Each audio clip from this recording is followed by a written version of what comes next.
What's up, people? I am back for another video. Today, we are reviewing the movie Novocaine. This was a movie that I saw a trailer for a lot, to be honest, especially during WWE's Raw and SmackDown, because I think they had like a collab going, like a sponsorship going. And I saw the trailer for this a lot. And pretty much the premise is Nathan Crane, Jack Quaid's character, plays a bank employee who is born with the ability to not feel pain, who has to rescue his coworker, essentially girlfriend. But here's the problem: Amber Mid Thunder, who I recognized after the movie, I found out that's the chick from Prey. And I'll say that seeing her in this movie shows I think she's a decent actress. I just think the relationship was not really written well. I feel like they start dating and then all of a sudden he's trying to save. I get he wants to save her, but it's like they're making it seem like they were dating for like a year or years, and then like I mentioned in my mini review in Working Man of this movie, that they do a reveal. It turns out that she was not kidnapped at all. She was actually working with because one of the kidnappers is actually her brother, who they were in on it, and she was in, and she was scamming the bank to basically allow the robbery to happen, which ends up one of her coworkers getting killed. And they try to make it seem like she's having a moral quandary, but the problem is, by the time it ends, she only apparently served 2 years, which makes no sense. Like, realistically, even if she did do good in the end, she probably would still get potentially a big, considering a couple people died, including a cop. Yeah. And Ray Nicholson, who's Jack Nicholson's son, he's actually, I've seen him in a couple of things now. He was in Smile 2 last year. Now he's in this, and I think he's going to be in something else with Samara Weaving this year. So he's getting around, and I do think he does have his father's smiles. I even noticed it in this movie. I do think his villain, though, wasn't well done, and I don't blame him. I think it was more the writing. He was generic, I just want money villain. There was nothing else to him. And I'm going to be honest, as much as I like the premise, and there were some funny moments, it definitely, the novelty for sure for me wore off after a while, and I think it took a little too long to get going. Like 20 minutes in, I'll be honest with you, I was just not into it. I'll admit, like I said, one of my positives is it did have a good soundtrack, and there were some fun kills, especially the last one where I'll say the villain's death, Nicholson's death, where he gets like this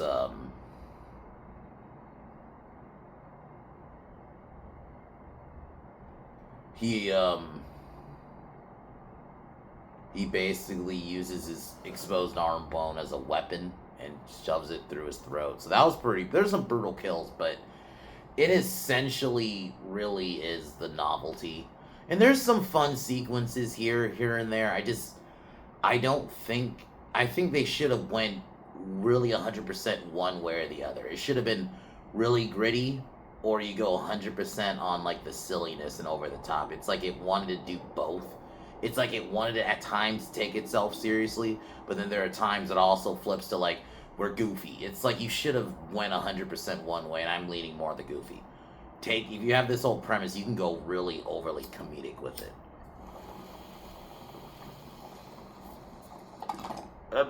I don't necessarily. This isn't necessarily a criticism of the movie, but it's the characters Jack Quaid plays. He basically just plays.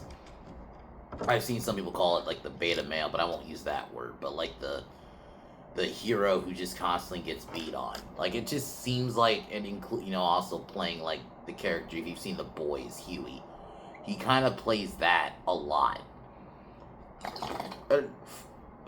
I don't know if some of it is his fault or a lot of it. I do more blame Hollywood, because they do typecast people. Because even the kid who plays Ned in this movie, Ned from the MCU movies, he is literally just Ned but bald. Like I mentioned yesterday, he's literally just Ned but bald. No, his character is literally not any different. you can almost say he's like, this could almost be a tied up universe because outside of the name change, he might as well just be Ned. And I don't know. There are some fun action scenes here. There's a sequence where he goes to someone's house, and there's like this is scenes you saw a lot in the trailer where he had like a bunch of traps. Like he had like a mace to the back. Because the whole point is like, oh, this is regular dude who's not supposed to be doing this action stuff. The luster of that wore off quick too. Because I'm gonna be real, I've seen other movies that done that premise but done it better. And I get it, you want to go for like the everyman he becomes a hero thing, but I'll be honest, it's weird. It's not a good contrast comparing after watching I fucked up here. It's not a good contrast after watching Working Man. It's like, nah. Sometimes like I don't necessarily want to watch the everyman. Like there's a way to do the everyman, but it still works. And when I mean the everyman, like someone like Jack Quaid's character. I would have just rather this been a straight up comedy and not like an action movie, really. Also, cut out the fucking sequence where you get the reveal she's working with the villain. I didn't need that either. I felt like that was a weird reveal that wasn't necessarily needed. I would have just rather them just go kind of played it straight where she is actually his girlfriend. And I think they should have had more scenes of them and more like maybe just like make it a quick montage scene where it's them over the next couple of months, 6 months or whatever, dating and actually dating. But I felt like it was just quick. It's like they went on a couple of dates and then there's a scene where he has to save her, or where she gets kidnapped and then he has to save her. It's like, and also I feel like the third act went on way too long. Like there was a moment where so Nathan confronts the villain in the end, and obviously this is where we get the reveal that she's his sister. She tries to attack him, because she tries to stop him from killing Nathan, because his head's like one of those crushes that is used to, like, because they're in like a mechanic shop, it looks like, where there's cars, so he was gonna squeeze his head with that. Then the police come and they shoot him in the side, like in the stomach, and seemingly it's over. And I think that's where the movie should have ended, but no, they kept it going because let me look up Ray Nicholson's characters. Simon. So Simon wakes up and kills the cop, or shoots the male cop, and then shoots the lady cop, but doesn't kill her. And he runs off in an ambulance, which Jack Quaid, Nathan, is, since, he was injured, is handcuffed, because, he's a suspect, so he's handcuffed to the gurney, so he's stuck in the ambulance. So we had, like, this unnecessary ambulance sequence, and then they fought in, like, a storage area, where they had, like, a bunch of containers. It was like, you should have just ended it at the fucking warehouse. Like, it was like, the third act went on way too long, and I'm trying to think what other positives I had.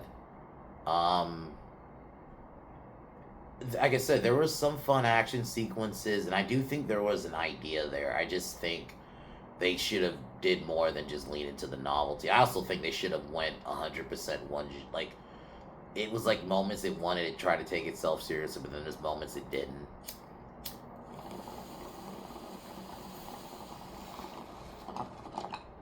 And I think the movie also did a bad job with the cop characters, because they don't even really feel like characters. They just feel like the obligatory, they're looking for Novocaine, and then in like the last act, we got all of a sudden, we're going to make the female cop this character. It's like, what?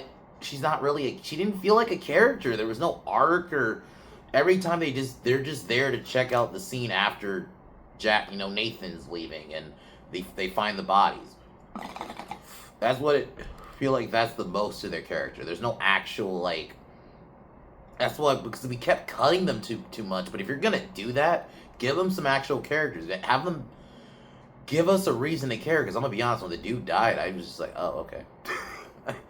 Yeah, man, this movie, the more and more I think about it, I had it at a 6, but I'll keep it at a 6. But it's not really, it is definitely a one watch for me.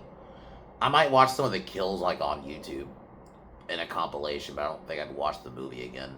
Or at least, like, the only way I'd watch it is if if a friend of mine wanted to watch it who's never seen it. He's like, hey, I want to check this movie out. You want to watch it with me? Then I'll do it. But I'm not going to go out of my way to watch it, if I'm being honest. So, 6 out of 10. I hope Jack Quaid is able to get different roles and actually showcase his acting. Because even as a comedic actor, there's comedic actors who do comedies, but even within comedies, have range and do different types of character. Like Adam Sandler. One thing you get, especially back in the 90s in his prime, into the early 2000s, he had different ways of doing comedy. He didn't just play the same kind of comedy character. He changed it up. You know? I think that's the way to do it. If you're going to be doing comedies or be more, have range within that. And I just felt like, and I'm not going to fully blame Jack Quaid. I think it's just he's typecast. I think it's, a lot of it is I think a lot of it sometimes is just that they're typecast, because when you do see them, I've seen some actors where they do different type of roles actually show actually they can do it. Like Batista, it's a perfect example. He's heavily typecast, especially since Guardians. He has to play like basically either an action guy, they try to make him like an uber action guy, or they go the route of let's just make him Drax and everything. Because there's some movies but then you have movies like Killer's Game, and a really good example, Knock at the Cabin, where he actually plays a different type of character. He didn't just feel like, oh, that's just Drax. So, when an actor is allowed to showcase their skill, and I hope maybe Jack Quaid is able to show that, because even in Scream 5, he was basically just Huey, but as a villain. That's what it felt like. I haven't seen Companion yet, so I might eventually watch that and see if he plays a different type of character in that movie, but I don't know, man. It really sucks when you just get typecast, because, yeah. So like I said, I'm going to keep this movie up. I'll give this movie around like a 6 out of 10. It's not the worst thing ever. I had fun with some scenes in it. And I think if they fixed the third act, I think it could have. If they had ended at the warehouse, I probably like this movie a bit more. But I just think it's like the ambulance sequence. There's fun sequence. There's a moment where he like uses the heartbeat monitor, like the shocker things, to shock Simon and causing a crash, and that's how we get the crash. And yeah, and I do think Amber Mid Thunder did show some range, and I think, and I'll say him and Jack Quaid and Amber Mid Thunder did have chemistry, and I think if their relationship was written better, and if we actually got to see them date and do a quick montage and actually show them being together, I think it could have worked. I just think, and then I didn't need the reveal. I didn't need the twist.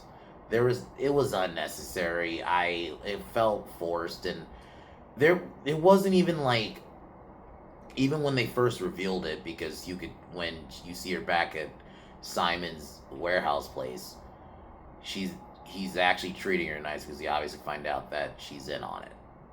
She wasn't just some victim, and maybe they should have just went that route of her being a victim. I think that would have worked better.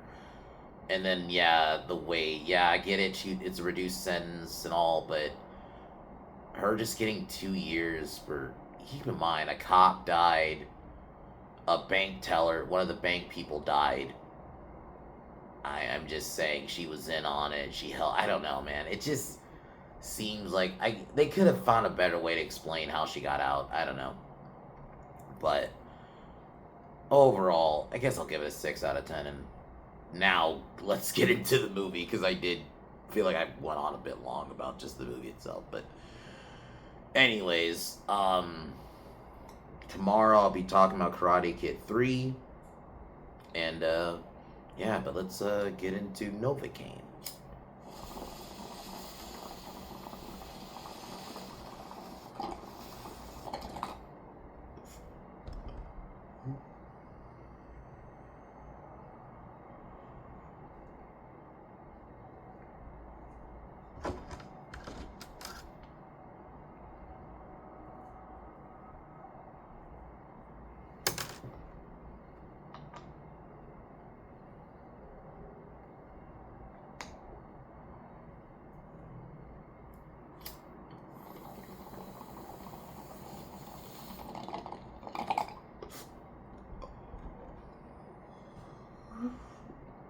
I just thought of a movie that kind of like did the whole regular guy becomes like a hero thing, and that's Kick-Ass. Like maybe this movie should have went that route. The more I think about it, you can't feel pain. They should have tried to not. I'm not saying make it a superhero movie, but they should have maybe went a little bit of that route where not necessarily he becomes a superhero. I have it the same premise. He tries to save his girlfriend, but he's really into comics, so he almost makes himself a comic character. Like lean into the absurdity of it all. I think you could have made like basically think of something like Handyman, but the movie because they made a movie of it. Dude, or not Handyman, Blank Man. That's what I was. That's what I meant. That's what I was thinking of. Make it like Blank Man. Think of something like that. They should have, but like obviously R-rated. You could have leaned into it. I didn't. I don't think it should have went like a straight up action route like they were trying to. You could have thought it'd be an action comedy, but I would have leaned more into the. Because there's points it does feel like clearly it's trying to be a comic movie, but it just doesn't feel like it, and they should have just went that route with it. But anyway, the movie starts. We meet Nathan Crane. He's an introvert who plays games with his online friend, who's I'll just call him Ned. I'm just gonna be fucking real. Plays with Ned, and he basically is insensitive to pain. And yeah, I get the criticism. I've seen a lot of people point this out that like just because you can't feel pain doesn't necessarily mean you're not gonna bleed out and stuff. And that's what I mean. You could have avoided criticism. I don't have that criticism because going into this, if you're going to do something like this, I have to kind of accept, yeah, some of the things, yeah, just because you don't feel pain. I have to just kind of accept, like, yeah, that's a thing, but I'm not going to let it affect my enjoyment of the movie or add that as a criticism. This is where you meet Sherry,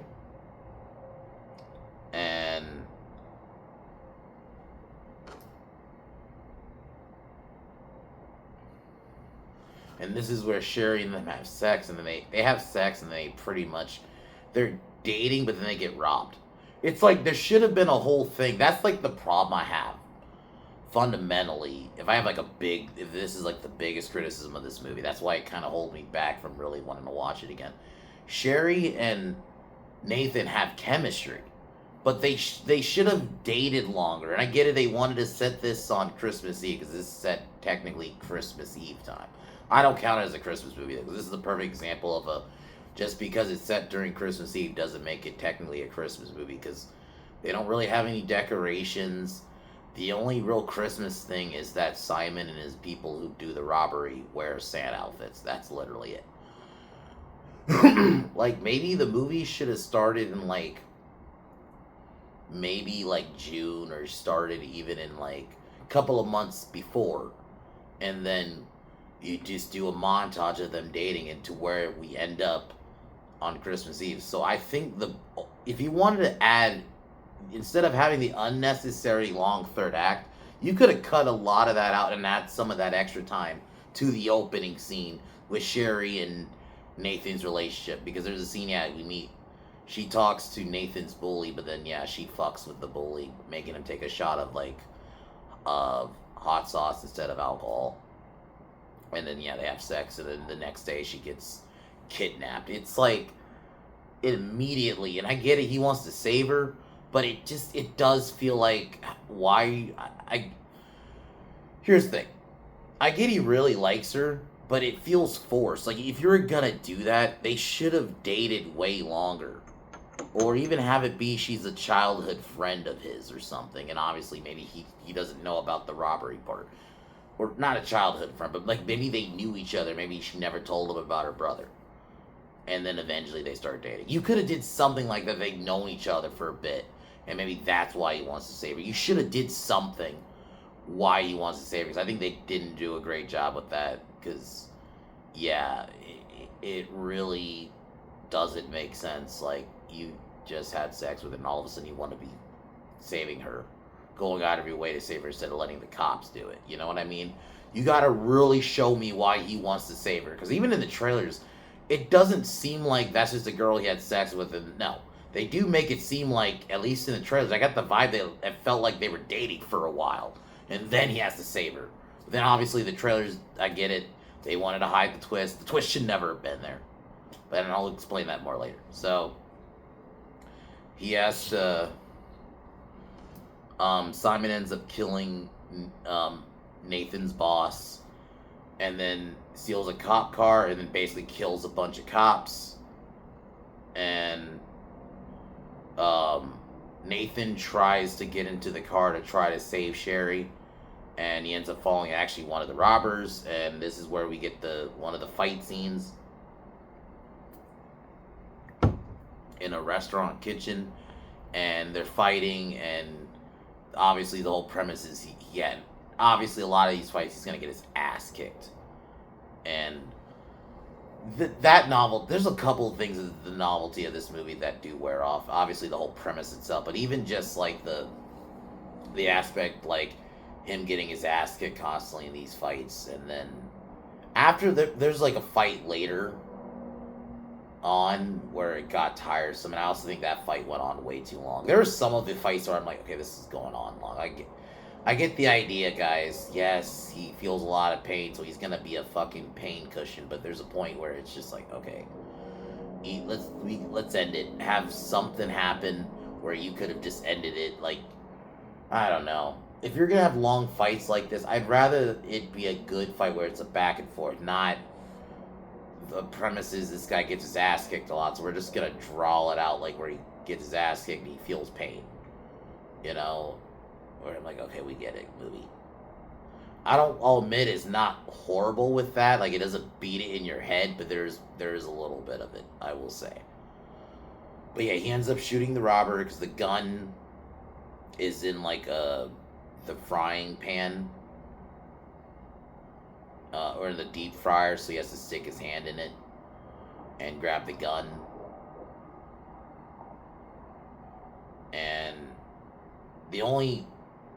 I'm fine with it working. Like, there's little things I could probably really nitpick, like, would the gun still work or immediately work because it's been in a deep fryer. But anyway, yeah, so he ends up shooting one of the robbers, and he finds his tattoo. And okay, so Roscoe is Ned's actual name in the movie, but I'm just going to call him Ned because he's literally the same character. So he ends up asking his friend for help and finds the name of the artist. He tracks down the artist.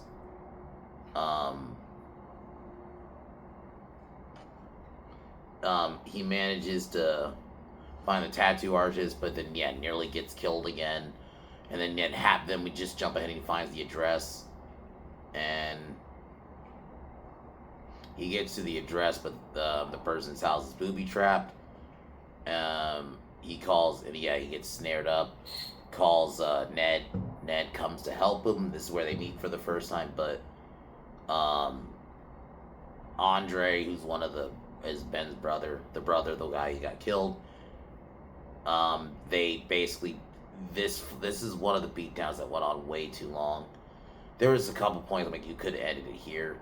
Like, yeah, the novelty of him getting beat up, and obviously there's a point where Ned tries to throw him a knife, and it goes through his hand, and it was like, okay, he stabbed him in the foot. There was a point that probably should have been the point he killed Andre. No, they kept going. And then Ned gets knocked out for a second because it's booby trapped, so like when he's like, he did something, he's like celebrating, and then he gets hit in the head with a hammer. But he's like getting protected a bit, so it's not like he died or anything.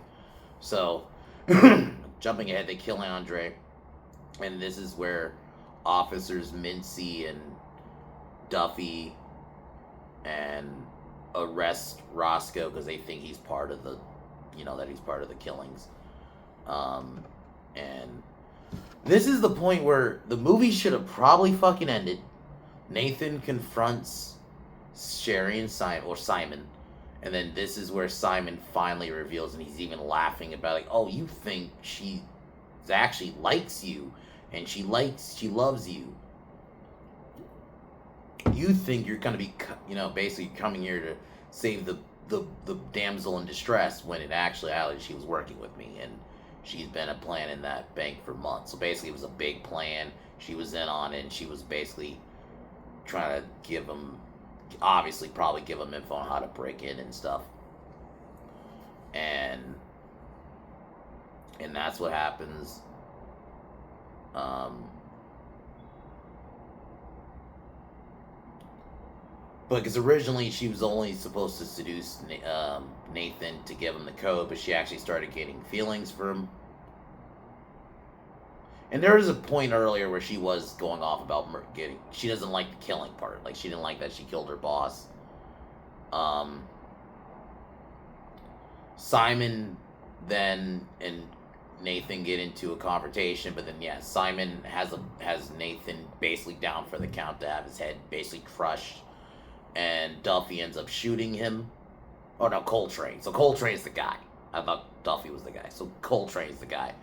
Ends up shooting him, and Sherry and Nathan are arrested, and Nathan gets put in the ambulance. The movie should have ended here, or you could have had him break out and try to escape, but then other cops arrive, so you have a big hand, and then you could have had a moment where Nathan recovers, and then we just have it all in here. But no, it doesn't. So he pretty much, Simon shoots Coltrane, wounds Vincy, escapes in an ambulance. Sherry frees herself, but then helps her and Mincy into the car, and they pursue the ambulance. There, Nathan regains consciousness in the ambulance and uses a defibrillator. That's what I was thinking. It was defibrillator, and electrocutes Simon, causes a crash. Simon breaks. And here's the problem I have. I don't know if they were going for it. He had a bunch of adrenaline, and maybe that's why. But dude got shot in the side, but he almost no sells. There's a point where way after, he's not feeling it's like he didn't even get shot. You might as well just not even have that scene. He got shot, or you should have just got shot in the arm or something. Or do something else on how. Where they make it seem like he got taken out, but he's actually not. Instead of doing what they did. Because it's like he didn't even get shot. So Sherry arrives, and basically him and Sherry get into a fight, and then Nathan uses his arm bone basically as a weapon and stabs it through. Because he kind of I think he just rips it and then stabs the bone through Simon's jaw, which I'll be honest, pretty brutal. That was probably the best kill in the whole movie. And then he wakes in the hospital. He has a 6 months house arrest. Basically, probably for stealing, because he does steal a cop car and stuff like that.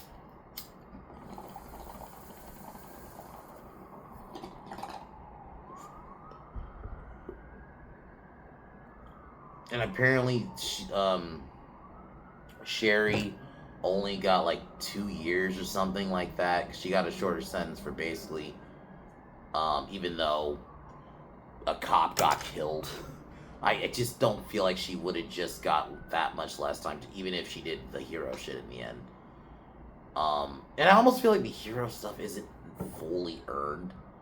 There's a couple of scenes where they do want to show you, oh, she's not as bad as her brother, but that's all it really feels like. It still feels like she's still a big participant in the robbery. There should have been a moment where she has, an introspection and is what am I doing is actually wrong. Even just a bit.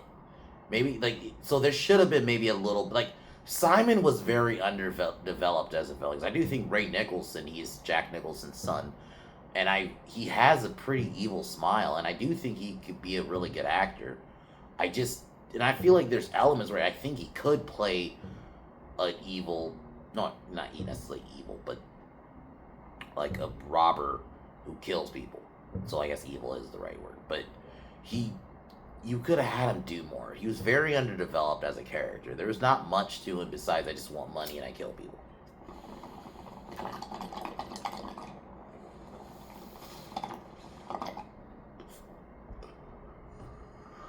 And like I said, Sherry's redemption to an extent doesn't fully feel earned. And it's not Amber Midthunder's fault. I think she is a good actor. I think she's good in this movie. I think what it was is just, I think it was just like half baked. It's like they wanted. It's like they just focused too much on the. I think that's what it was. If I had to say the another like kind of aspect of this movie that got a little, not to say ruined, but it got a little. I think they got too caught up in the novelty of, oh, this guy who doesn't feel pain, and we're gonna focus on that instead of maybe developing Sherry and Simon as a better villain. Because even in like 80s action movies, you have a good villain. You know, that's the one thing those movies usually got right. They just got a really good actor to play a good villain. Even if he's not like the uber most developed villain, his performance alone dominates. And I just don't think Ray Nicholson's a good actor. I just don't think he even had the opportunity to showcase that, even because Simon is very one note, but one note to an uber bad degree. Because there's villains that are one note, but that can still be really good. You know what I mean? So being one note inherently isn't bad. But when you're one note to the point you have literally nothing else, and there's even your performance isn't even allowed to shine through, then yeah, that's when it's bad. And I think that's what happened here. So I'm just gonna be honest, this movie is probably worse than a 6 out of 10 for me the more I think about it. I'll give it a 5.5. Like, I still think there's some entertaining parts, but if I have to be honest, the more gripes now, the more I think about it, yeah, I have to give it a 5.5. I don't think I can give it objectively a 6 out of 10 even. I do think it had a fun soundtrack. They played Love Hurt, not Love Hurts, Everybody Hurts. They played The Darkness. They played You're the Inspiration, because there's a scene where the guy he confronts to get the tattoo artist. Not the tattoo artist, the guy at Andre at his house when he's about to torture Novocaine. He plays You're the Inspiration, like, because I guess the juxtaposition, this guy's torturing someone and he's playing fucking Chicago. So I'll admit that part was funny. Like, I just think if they like lean maybe back a little bit on just the novelty of, oh, this guy who doesn't feel pain, so let's overdo that aspect about it and actually get a little, not even saying it needs to be an amazing script or anything, but focus a bit more on the story and with the character, more specifically, not even the story, the characters. Like, because I do think there's some good ideas here, but I feel like some of it is a little half baked, because it's like they got too focused on the novelty of the guy who doesn't feel pain thing, you know, and the comedy that could come from it. And I'm not saying you shouldn't focus on that, but I do think. And also the stupid twist. I don't think that was needed. That felt dumb, or if you were gonna have it be, I wouldn't have had her be her sister. I would have had him, maybe she's his ex-girlfriend. You know, and you could have had that conflicting interest, and you could have that could have also added to her whole introspection as a character. Because I just don't really feel like I'm going to say it again, her redemption wasn't fully earned. Because it's like, I don't really feel like she learned anything. It's just like, oh, okay, she did save the cop, and she did try to help eventually Nathan, but it's like, outside of that, I do think, and the fact she only got like a couple of years, like, got a short sentence, it just makes no sense considering, like, a cop fucking died. She would have gotten way more time, but anyway.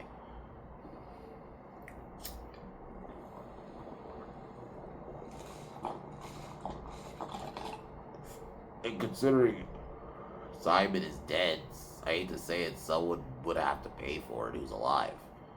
You know, they'd have to get some kind of sentence, because she's the only one alive. Even if the cop, I think she would have got a reduced sentence, but not that much reduced. I think she would have did some time, but whatever.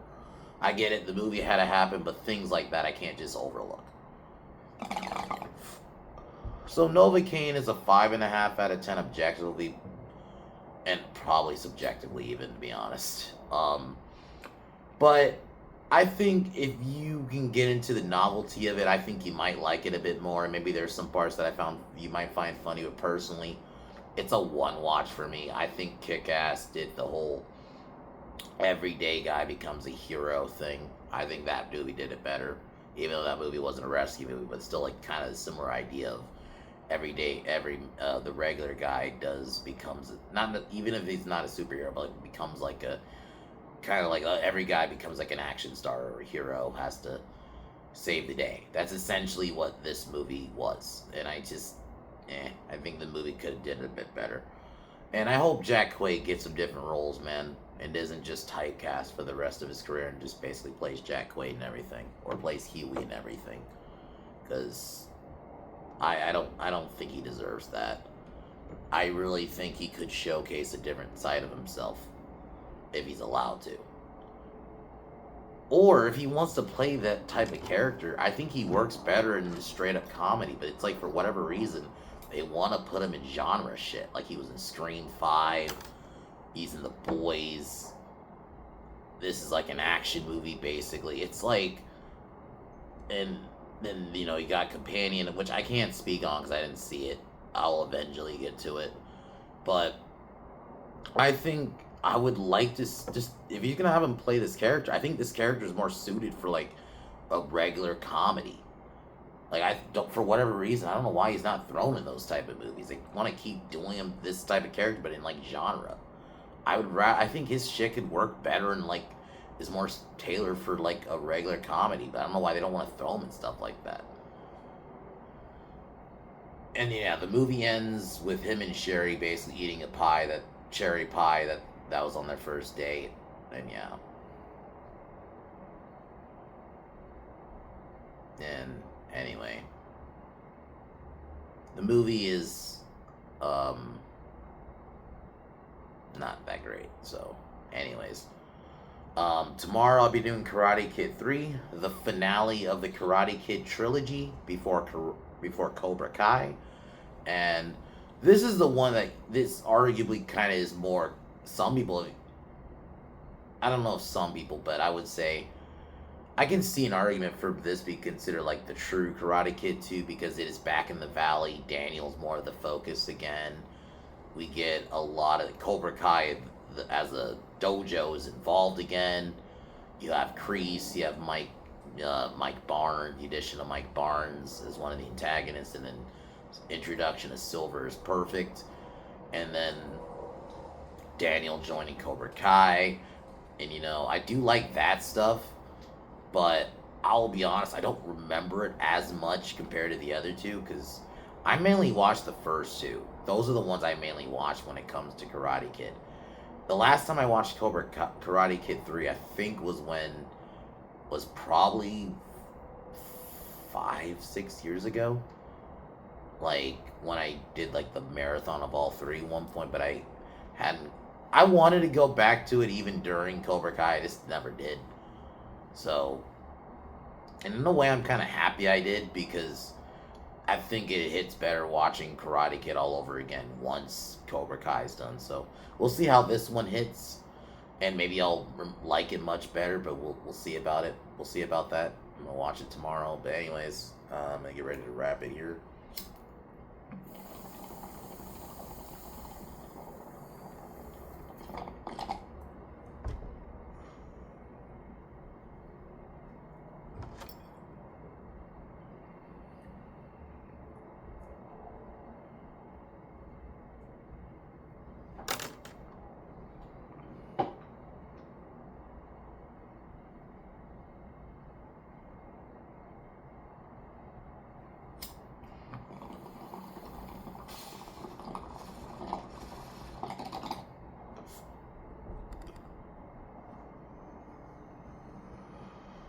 All right. I'll talk to y'all tomorrow. Peace. Oh, subscribe to Pin Down Podcast.